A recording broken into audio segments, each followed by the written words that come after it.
Ladies and gentlemen, I would request you to take seats. Our second panel discussion will start shortly. I hope you will take your seats in the meantime, and we're starting just right now. Ladies and gentlemen, we hope you have had a refreshing break and are now energized to delve into the upcoming session. For our second panel session, Sustainable Sourcing Realities, Challenges and Solutions. Let's delve into the challenges, achievements, and future steps in sustainable sourcing. May I kindly request the speakers of this session to take the stage and their seats. First, I would request to come Mr. Sai Tanvir, Managing Director of Pacific Jeans Limited, Mr. Andrei Vasiliev, Responsible Sourcing Manager of Bestseller, Ms. Lisa Domonay, Senior Director, Membership and Corporate Engagement, Sustainable Apparel Coalition, Ms. Welke Hendricks, Director, Global Sourcing and Product Development, G-Star Raw, Karin Rimmering, Senior Director, Corporate Responsibility, PVH Europe, Joris Apfergay, CEO, We Fashion, Ms. Rensie Tering, Deputy Director, Asia Pacific Department, EEAS, and Omar Gias, Director of Bangladesh Apple Exchange, who will moderate this panel session. Ladies and gentlemen, please welcome to our honorable panelists at the stage. Please. Okay. Please take your seats, honorable guests. Yes. Also, Joris Apfergay, CEO, Yes, We yes. Fashion, and all the panelists. I will welcome you all and request to take seats. Total duration of the plenary will be 40 minutes. Reminder bells will be played at 20th and 35th minute for the attention of the moderator and the panel. Before we begin, we would acknowledge a change in our panel. Unfortunately, Grady Weil, Sustainability Director of Solo Group, who was scheduled to join us today, had an accident and is unable to participate. We extend our heartfelt wishes for a swift recovery to Grady. Our thoughts are with him during this time. Now let's applaud this brilliant panel as they take their seats on stage, and let's start. So I welcome you all to it is one of the most important panel discussions of the two-day event that is on sustainability. And the topic is Sustainability Sourcing Realities, Challenges, Achievements, and Next Steps. So before going to the questions, I once again will brief the distinguished panelists that you will get around 3 minutes to answer your questions, and I would like to go straight. And the first question, so I would like to ask Andre. So he is the responsible sourcing social impact manager for the Bestseller, and I know that Bestseller also recently declared their Fair for All goals under the Fashion Forward strategy. So my question to you, or I'd like to know more about the Fashion Forward strategy of the Bestseller, and how the manufacturers can involve in realizing these goals. Thank you so much. Hi, everyone. Welcome to sunny Amsterdam, and thank you so much for the question. Our Fashion Forward strategy has a very big pillar which is dedicated to workers, and we call it Fair for All. This is where we talk about fair income, about protecting the rights of the workers, about empowering them, and safe work conditions. And partnering with industry in delivering the results under the strategy is very important, because we're trying to create solutions for workers, and the workers are employed in the factories. And we need to speak to the management of the factories and to the workers and their representatives when we're designing these programs for them. I would like to give a couple of examples how we do it. I'm sure many of people in the room are aware of Accord, now called RSC, which is an organization that works on occupational health and safety and building safety. in Bangladesh, and that's a great example where employers, unions, and brands can come together and develop some good solutions. Nothing is perfect. There is always room for improvement, but that's one of the good examples. We also work a lot on women empowerment with the workers and the industry in the country. And as of today, we've empowered more than 120,000 women in Bangladesh in our supply chain through partnership with organizations like RISE.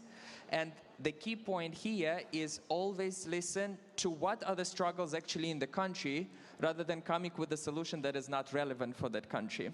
And for us, it's very important to have that local representation and local voices in helping us designing those programs for workers under our fashion forward strategy.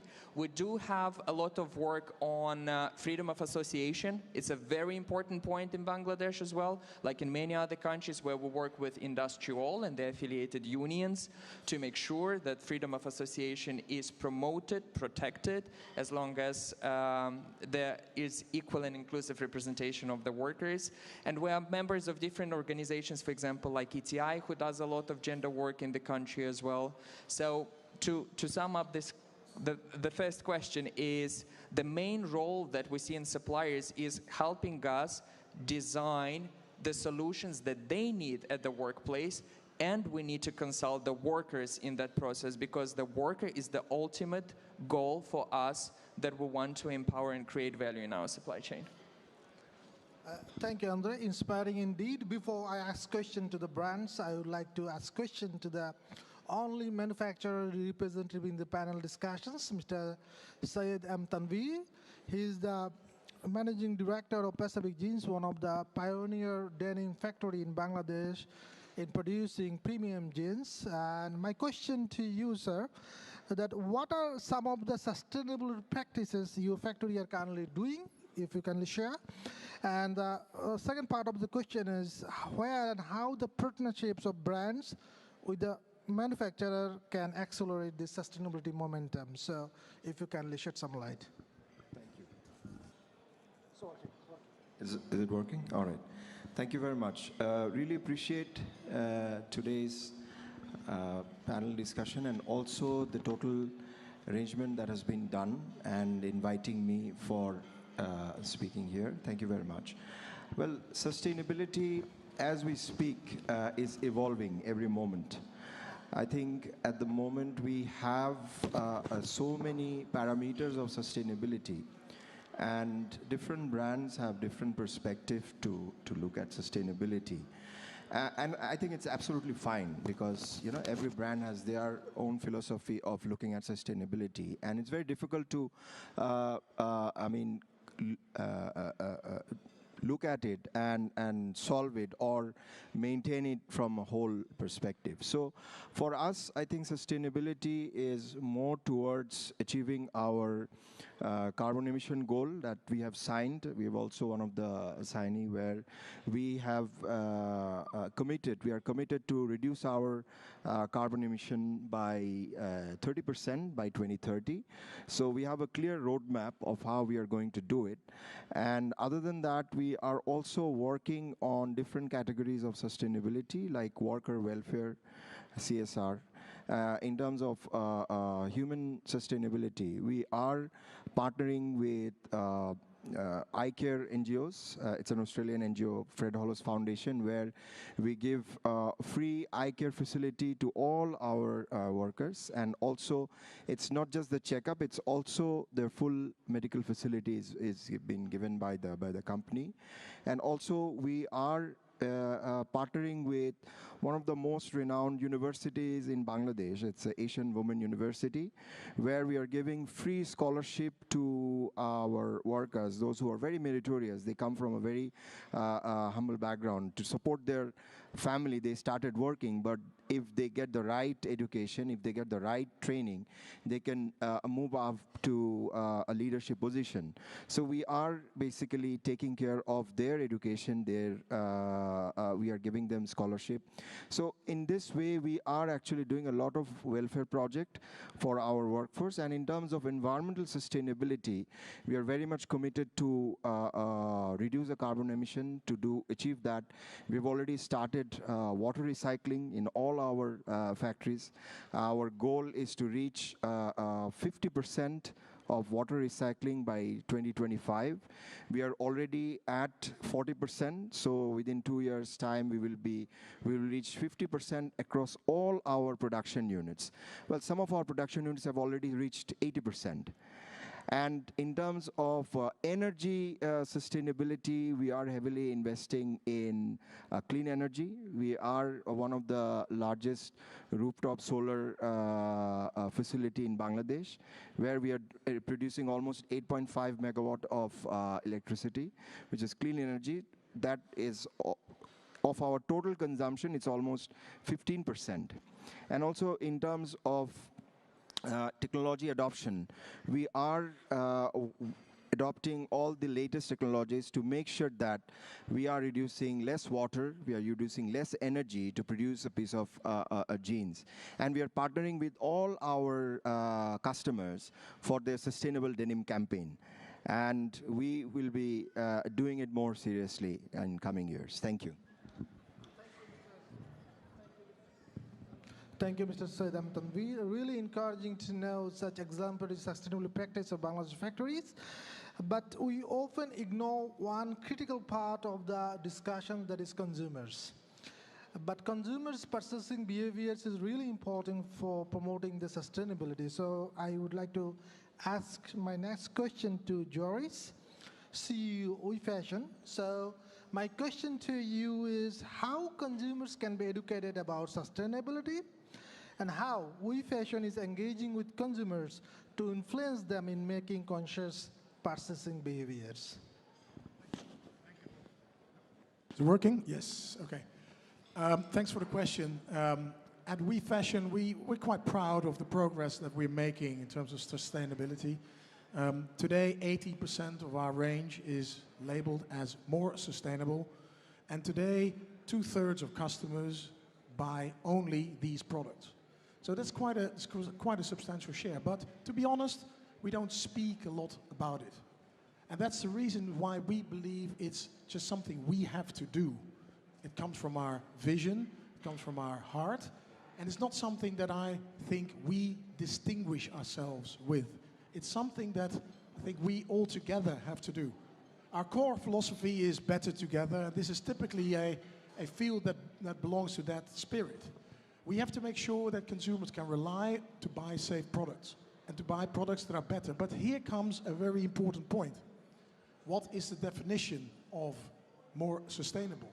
And how can we align this across the industry? Because you mentioned just now how difficult it is to determine what different customers mean with more sustainable. And this is exactly one of the problems. And we have legislative bodies here that set regulations and rules from global, European, and country level, which makes it very difficult for brands like us to operate and to educate our consumers consistently. Because let's be honest, the consumers really don't care that much. They don't wake up in the morning thinking, I'm going to buy a sustainable pair of jeans. They don't, but they like to read and understand in a logical, consistent way about the progress that we make as an industry. So my call to this environment is, let's work better together. Let's make sure that we align legislative measures across countries, set the bar at the same level, that whenever bestseller talks about more sustainable, it's the same as we do. When G-Star mentions more sustainable, it's the same as we do, rather than we all find our little different angles that makes it for the consumer ultimately impossible to navigate. So I think if we want to take the consumer along, consistency in messaging is key, measuring what we do, water reduction has to be certified, measurable, so that we can communicate about it.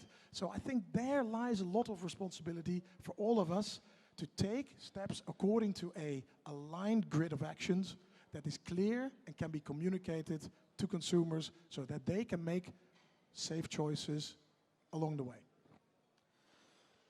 Thank you so much for sharing valuable insights and also rightly mentioning the issue of legislation. And that prompts me to ask a question to Her Excellency Ranjit Renik. You have been very much involved in the transformation of the Bangladesh apparel industry when he was ambassador of European Union in Bangladesh. So we would like to ask the questions to you. How the developing economies like Bangladesh, which has large textile industries, can be supported to make the sustainability transition in a just and equitable manner, and how European Union is supporting the promotion of sustainability across the apparel supply chain. So if you kindly share your answer. Thank you.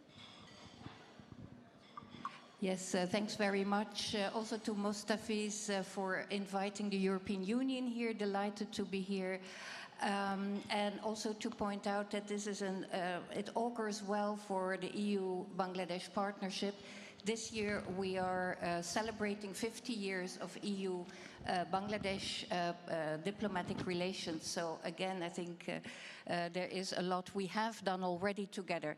And maybe to just tag on what you said about consumer responsibility. Yes, people don't wake up perhaps in the morning saying, let me buy sustainable clothing. Although I think with the younger generation, I think this becomes more and more an issue. But I think what is important here is that we cannot only count on the goodwill of the brands, the goodwill of the producers. I think at the level of the EU, what we need is legislation. And that is, of course, what we're working on in Brussels and with the member states. And the all overarching plan here is, of course, as you all know, the European Green Deal. And everything that we do under sustainability, sourcing, etc., always has a bearing on this legislation, this grant package, also known as Fit for 55, what the EU aims. And of course, with the EU Fit for 55, it means that the EU is striving to become a carbon neutral continent. So this is a big endeavor. Now, but what we're talking here is textiles, and we want to know specifically, is there any EU legislation that has a bearing on the textile industry? Now, in March last year, the EU adopted its strategy for sustainable and circular textiles to create a framework to make the textile sector sustainable and circular. And what does this mean in practice? This means that by 2030, all textile products placed on the EU market have to be long-lived and recyclable, and to a great extent made of recycled fibers. They need to be free of hazardous substances and produced respecting social rights and the environment. And I think here there is also an interesting catchphrase which we could announce here. Fast fashion will be out of fashion. So consumers would benefit longer from high quality textiles. I think this is maybe one lesson we all need to learn, that the fast textiles is not sustainable in the long run.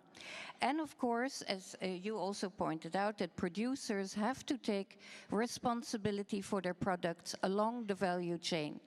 So this is this one specific strategy that was adopted. Now we're doing also a lot of other things. I can't go into it too much detail, but I wanted to briefly inform you about the corporate sustainability due diligence legislation. This is a legislation that will foster sustainable and responsible corporate behavior in global value chain.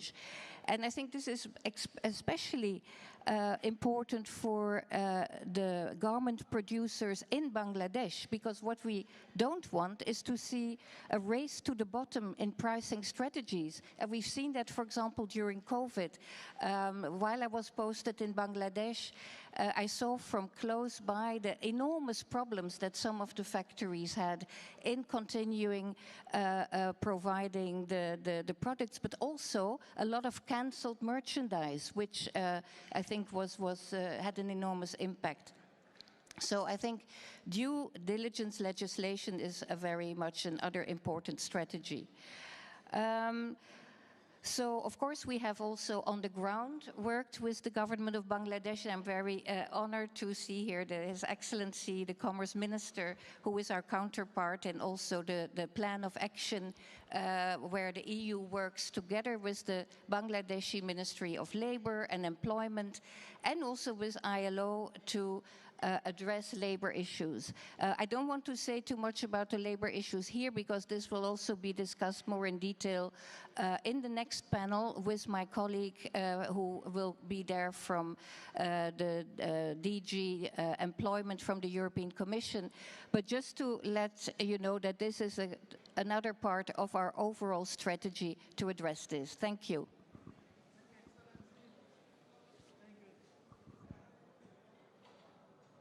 Hello. Yes, thank you, Excellency. And really very stringent regulations that are in the offing. So I think the industry leaders are also present here and taking note of that strategy, strategy that is you are taking. So, and also, as you mentioned about the carbon neutrality, so I would like to ask this question to Willie K. Hendricks now. She is the Director of Global Sourcing and Product Development of G-Star Raw. So we know that G-Star Raw has announced to reduce 30% of the GHG emissions by 2030. So what are the strategies that G-Star Raw are taking to achieve this target, if you can share? Yes, of course. Thank you for this question, and also thank you for being here. Yes, we set a goal to reduce our greenhouse gas emissions by 30% in 2030. Of course, it all starts with, before you can make the strategy, to make sure that you are aware what is the data now, where are we standing now today. So we started in 2019 already to gather data, and we also used an external company to help us out to know, okay, what is our baseline. So in 2021, we set the baseline, and every year now we improve the data, so we are more aware of what is our carbon footprint. And by knowing, we also immediately saw that as an industry, we have a big step to make, because our indirect footprint is the biggest one. So therefore, with the data, we help out our suppliers also to understand, okay, what is the impact, what are we doing? And also with a carbon leadership program we set up, we select certain vendors in our supplier base to start up with measuring, with training, and with that we can make sure that we improve. And of course, next to know that in our making of the products the biggest impact is there, we are looking at the sustainable materials. So also our 2030 goal is to be 100% sustainable material use. So we will have recycled and organic, bio-based, all options to make sure that we can reach also in 2030 that. And that impact will, of course, have a positive impact for our carbon footprint. Next to that, of course, the sourcing strategy should align. So we want to make sure that we produce more locally. So not shipping around, because of course some materials are moving all over the world. So we will make sure that we produce more and more local to avoid the transportation, because of course transportation is a big part of it. And reduce our air freight. That is also a big impact. And yeah, therefore we need to plan more. We need to plan better. And yeah, we need to make sure that our long-term partners are with us. And yeah, therefore we are very happy also to work with yeah, the top of the suppliers of the world. And yeah, to make sure that we can make it happen. Thank you. So we know the Sustainable Apparel Coalition is playing one of the role of the catalyst in promoting sustainability across the supply chain, fashion supply chain. So I would like to ask the question to now Lisa Domene, Senior Director of Membership and Corporate Engagement, Sustainable Apparel Coalition, SAC. So my question to you is how the SAC is facilitating collaborative initiatives, particularly for the South Asian retailers and manufacturers members, and where does you see the opportunities and looking toward the future where the opportunity you see? Thank you. For those of you who are not aware, the Sustainable Apparel Coalition is an impact and impact-creating independent organization aiming to lead the industry towards a shared vision of sustainability based on a joint approach of measuring, evaluating, and improving performance.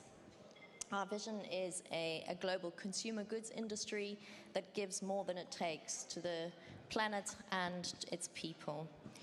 The SAC represents over 50% of the textile and apparel industry globally.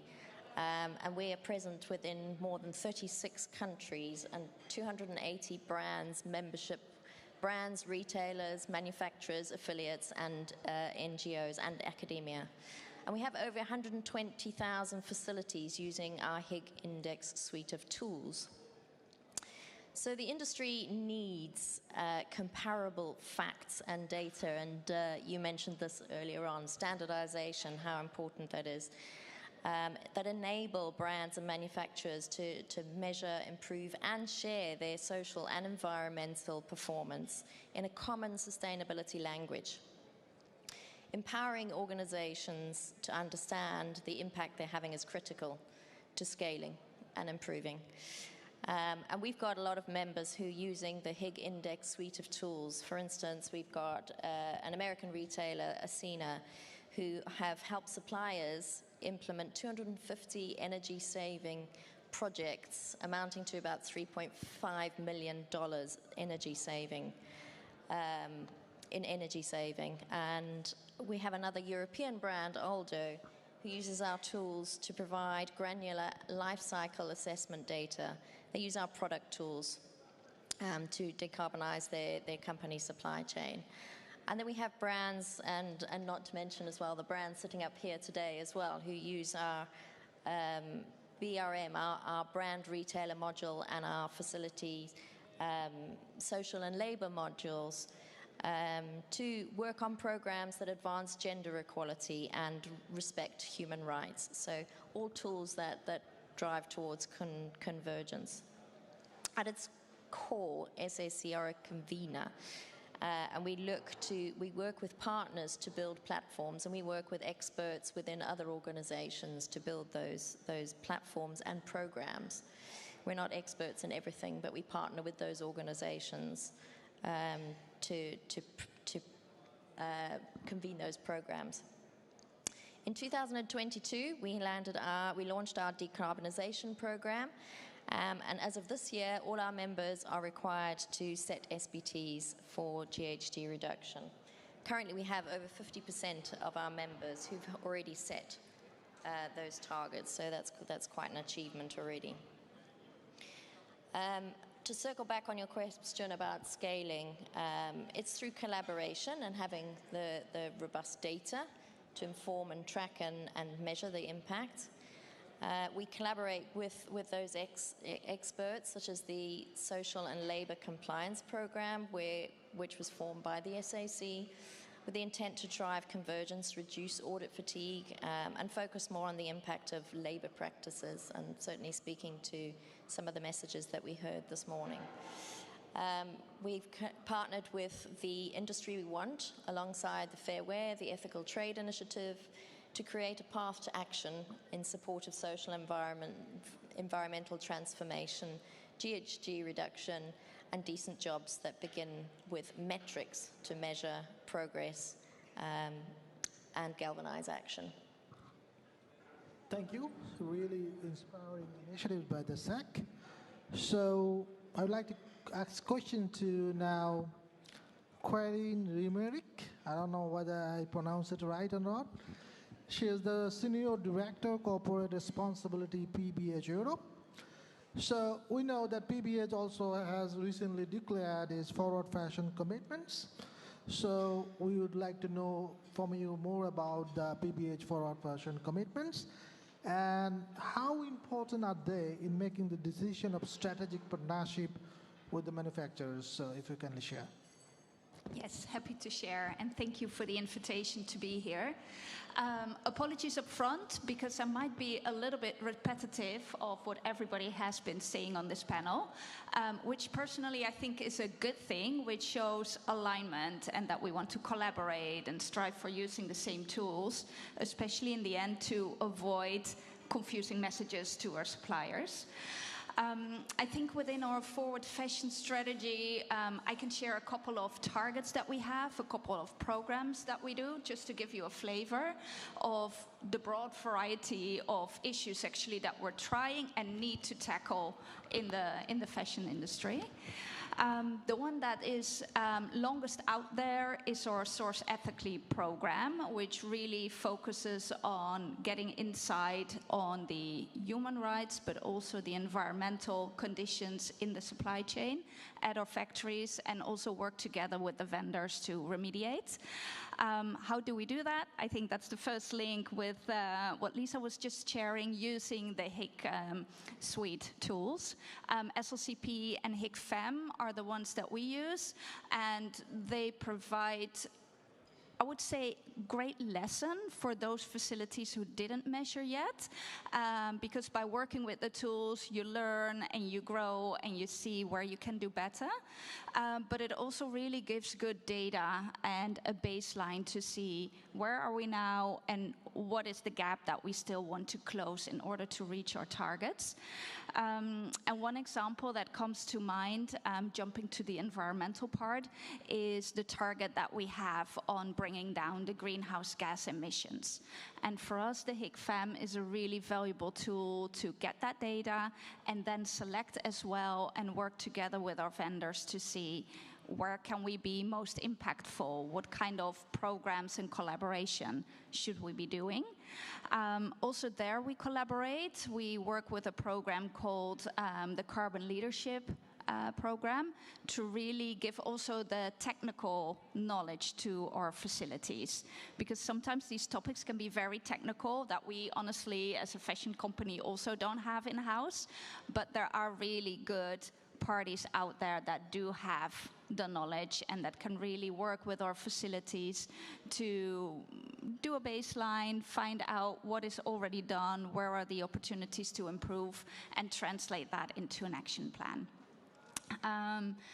Then maybe another topic for collaboration. Oh, no, sorry. If I can go back on how important it is to measure the performance of the facilities and making use of these tools, I would actually like to address also the link with legislation, because I think it was mentioned before, there's so many requirements. Every country has their own wish list, especially when it comes to due diligence. We see it in multiple countries popping up.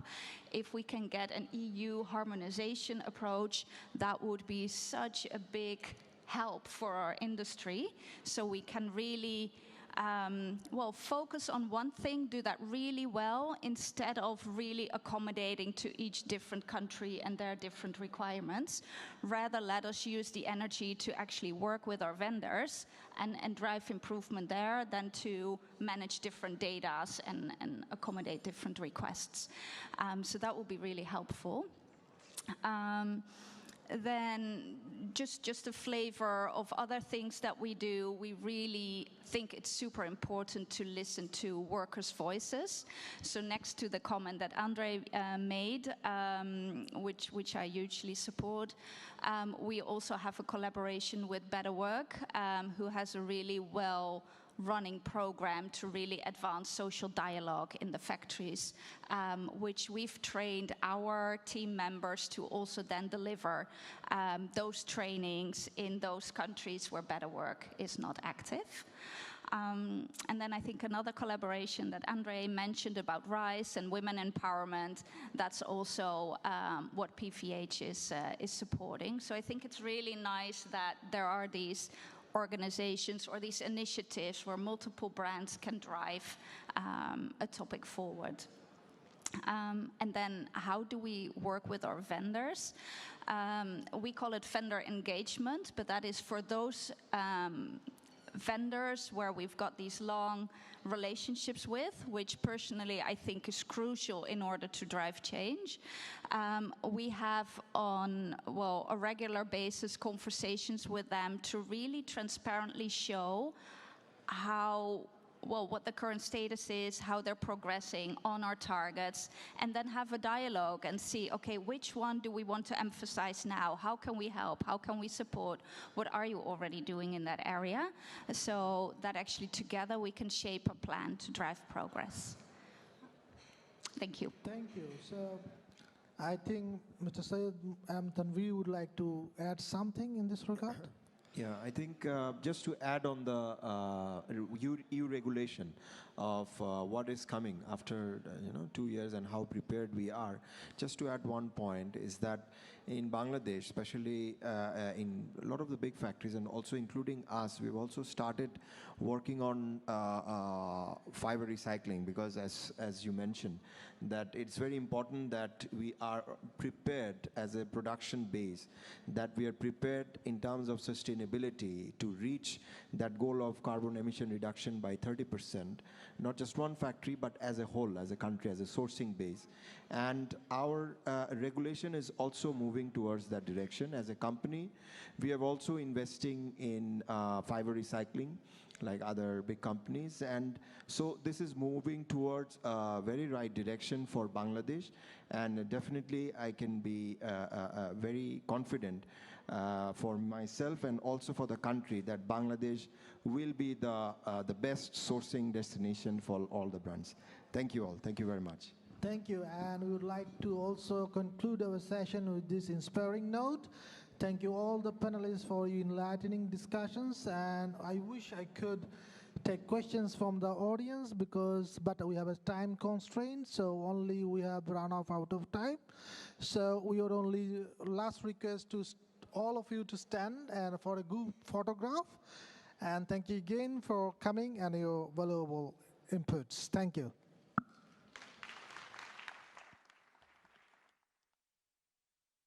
May I kindly invite the panelists to come forward and gather at the center of the stage for a group photo, please.